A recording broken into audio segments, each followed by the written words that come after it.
我是万万没想到，室内刚开始改造就翻车了。仔细改造后变道放172G，这级置办装修材料，并重新安装了空调的管道。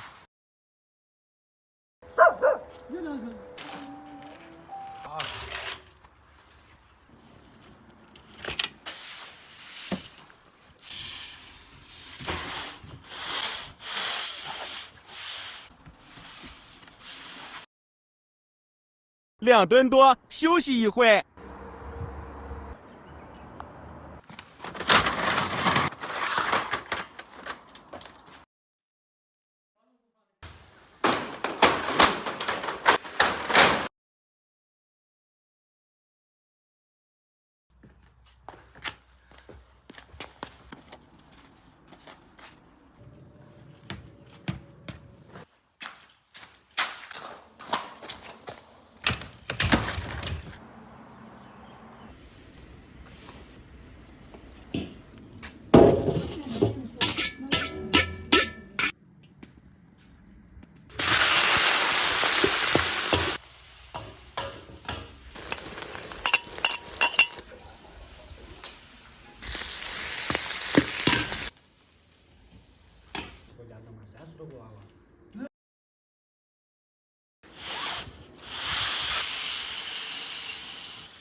终于等到这一天了。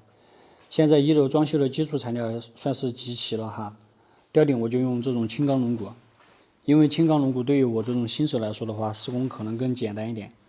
然后这边是木龙骨，木龙骨有的地方局部做造型也会用到的。1楼是5组灯设计，这里都是些轨道灯跟筒灯之类的。然后板材也是2种，上面这种就是欧松板，下面是主燃板，这2种的话都是局部做造型的时候会用到的。石膏板也是2种，因为厨房是开放的空间，就用了这种防潮的双面防潮，然后上面这种就是普通传统的石膏板。室内吊顶之前还有一个坑需要填，就是这个空调。空调这个坑我算是替大家踩过了哈。进城了，寻找师傅说的地方。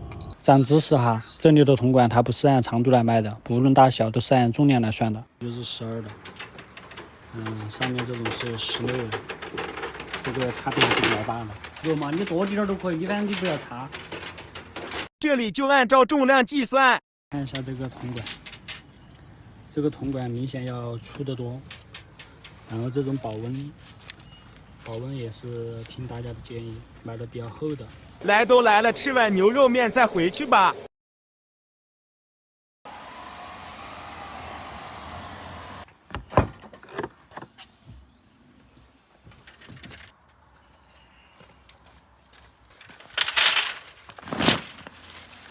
铜管在安装之前需要先把空调的排水解决了，然后师傅在安装的时候计划给我用这种管道，我怕不耐用，然后我想用这种25的线管来替代。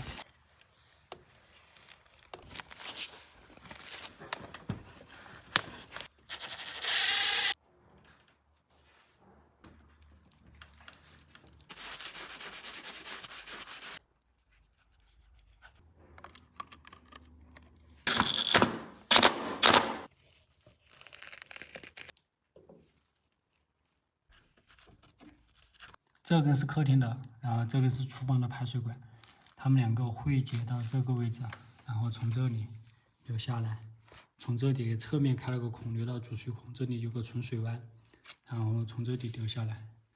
这上面这个孔是流到排气的。灌满水，避免反潮。开始更换空调铜管。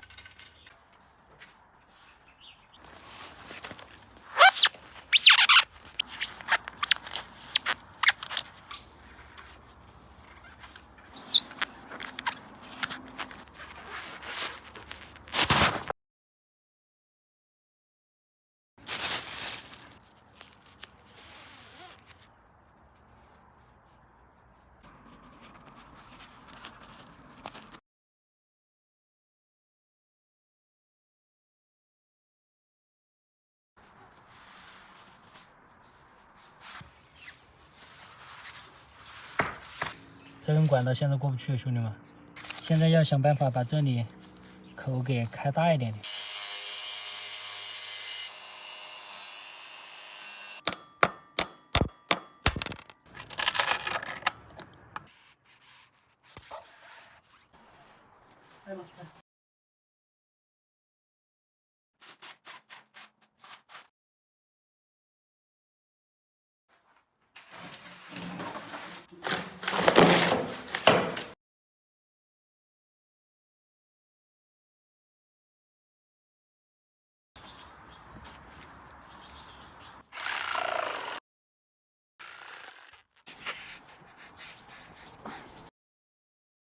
现在需要更换的铜管已经重新排好，就等师傅来更换。这次应该没什么问题了吧？室内装修的工具和材料都已经集齐了，希望这一次能做出自己想要的效果。